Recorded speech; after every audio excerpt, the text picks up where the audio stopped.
अस्सलाम वालेकुम नाज़रीन। मुज़म्मिल सरवरदी के ऑफिशियल यूट्यूब चैनल के साथ मैं हूं मुज़म्मिल सरवरदी। उम्मीद है आप खैरियत से होंगे।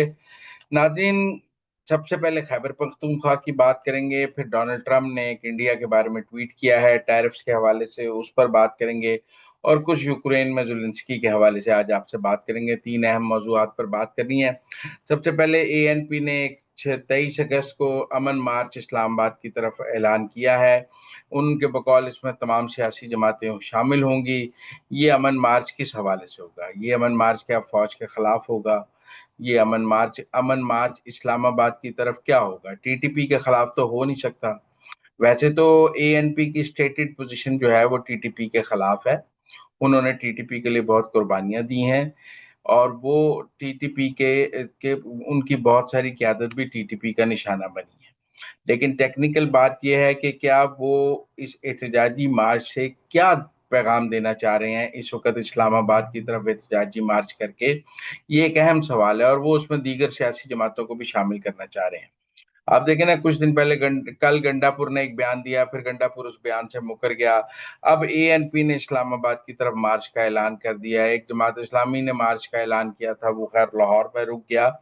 तो ये सियासी जमातें क्या करना चाह रही हैं? हर कोई, क्या एएनपी पीटीआई की पोजीशन लेना चाहती है केपी में? और उनके ख्याल में जो पीटीआई इस वक्त अगर फौज के साथ जाती है तो वो एक एंटी फौज नैरेटिव बनाकर पीटीआई की पोजीशन को, कोई वोट बैंक को गैदर कर ले एएनपी, और ये वोट बैंक की सियासत है, ये एंटी फौज सियासत है, ये कौन सी सियासत है? क्योंकि अहमद वली खान साहब पीटीआई के तो खिलाफ है, उनकी पीटी स्टेटेड पोजीशन पीटीआई के तो खिलाफ है। लेकिन ये अमन मार्च उन्होंने क्यों अनाउंस किया, ये एक अहम सवाल है, और इस पर आइंदा चंद दिनों में होगा। लेकिन मेरा नहीं ख्याल मरकज और फौज उनके इस अमन मार्च को कोई अच्छे तरीके से देखेगी। मेरे ख्याल में इससे कोई अच्छा तासुर नहीं जाएगा। जो बाकी पहले जो फौज के खिलाफ बातें केपी में नजर आ रही हैं, एएनपी उनकी हमनवा बनती नजर आ रही है। पहले फौज का इनखला केपी से बात हो रही थी, पीटीआई ने वो पोजीशन ली है, अब इन्होंने अमन मार्च रखा है। ये अमन मार्च जो है ये टीटीपी के खिलाफ है या फौज के खिलाफ है? क्योंकि जब आप कहते हैं कि जी अमन मार्च हो रहा है, तो ये अमन मार्च का अमन का दुश्मन फौज है या टीटीपी है? क्या टीटीपी की दहशतगर्दी से अमन खराब हो रहा है या फौज के ऑपरेशन से अमन खराब हो रहा है? ये सियासी जमातों को वादे करना चाहिए। ये अमन मार्च किसके खिलाफ होते हैं? आप निकलते हैं, आप कहते हैं मैं अमन मार्च कर रहा हूँ। ये तो बताएं ना, आप किसके खिलाफ कर रहे हैं? आपके नजदीक अमन का दुश्मन कौन है? अमन का दुश्मन टीटीपी की दहशतगर्दी है, टारगेट किलिंग है, बत्ताखोरी है, कि अमन की दुश्मन फौज का ऑपरेशन है और फौज की दहशतगर्दियों के खिलाफ कार्रवाइयां हैं? उसी से हमें समझ आ सकती है कि ये अमन मार्च क्या है। बहरहाल डोनाल्ड ट्रंप ने आज एक बहुत सख्त ट्वीट किया है इंडिया के बारे में। उन्होंने कहा है कि भारत हमारा दोस्त है, कहा है कि, लेकिन उन्होंने हिंदुस्तान के ऊपर 25% टैरिफ भी 1 अगस्त से लगाने का ऐलान किया है। उसके साथ साथ उन्होंने कहा है कि रूसी तेल और फौजी साजो सामान की खरीदारी पर भी हम भारत पर जुर्माना लगाया जा सकता है। अब भारत जो रूसी तेल का सबसे बड़ा खरीदार है, और उसने पहले वेवर लिया हुआ था इस हवाले से, और वो रूसी तेल को रिफाइन करके यूरोप को बेच रहा था, जिसके ऊपर यूरोप ने अब इंडिया की उस ऑयल रिफाइनरी और शिपिंग कंपनी को ब्लैकलिस्ट कर दिया है, जो रूसी तेल को रिफाइन करके यूरोप को बेच रही थी। पहले खरीदते रहे हैं यूरोप वाले, अब उसको ब्लैकलिस्ट कर दिया। उन्होंने कहा एनफ इज एनफ। अब अमेरिका ने भी भारत के ऊपर ये इल्जाम लगा, ये कह दिया कि अगर आपने रूस से असला खरीदा या रूस से तेल खरीदा तो आपके ऊपर भारी जुर्माना लगाया जाएगा और 25% टैरिफ भी लगाया जाएगा। ये तजारती इकदाम जुम्मे से नाफिजुल अमल होंगे। सदर ने भारत पर रूस से फौजी साजो सामान खरीदने, ट्रंप ने, और तेल खरीदने का इल्जाम भी लगाया है। नतीजे के तौर पर वो अजाफी जुर्माना वसूल करने का इरादा रखते हैं, जो कि मुतअद्दिद ममालिक पर नजर सुना टैरिफ का हिस्सा होगा। जारहाना ट्रंप और हिंदुस्तान के दरमियान ताल्लुकात को मजीद पेचीदा बनाया जा रहा है। अब देखें ना, ये टैरिफ से कल जो लोकसभा में सारी बातचीत हुई, उसके बाद आज ट्रंप का जो ट्वीट है, इससे यकीनन भारत और अमेरिका के ताल्लुकात कशीदा होते नजर आ रहे हैं। मोदी ने ट्रंप के इन दावों की भी तरदीद की थी कि उन्होंने पाकिस्तान और इंडिया के खिलाफ कोई सीज फायर कराया है। उसका भी ट्रंप को गुस्सा है। अब अब सवाल यह है कि भारत और रूस के करीबी ताल्लुकात हैं, और नई दिल्ली ने यूक्रेन की जंग में भी मास्को पर मगरबी पाबंदियों की हिमायत नहीं की थी, बल्कि वो मास्को से तेल खरीदता रहा था। تو اس لیے میرا ذاتی طور پر خیال ہے کہ یہ جو ماسکو کی قربت ہے، اب چونکہ ٹرمپ روس اور یوکرین جنگ بند کرانے میں ناکام ہوئے ہیں اور وہ سمجھتے ہیں کہ اس میں گورباچوف نے ان کی بات نہیں مانی ہے، تو اب ایسے تمام ممالک جو روس کے ساتھ کھڑے ہیں، ٹرمپ ان پر لگانا چاہتا ہے۔ لیکن میں سمجھتا ہوں کہ آگے کیا ہوگا ہمیں یہ دیکھنا پڑے گا۔ اب جو 1 اگست سے 2025 سے جو ٹیرف لاگو ہوگا، بھارت $73 بلین کی ایکسپورٹس کرتا ہے امریکہ کو، چھوٹی بات نہیں ہے۔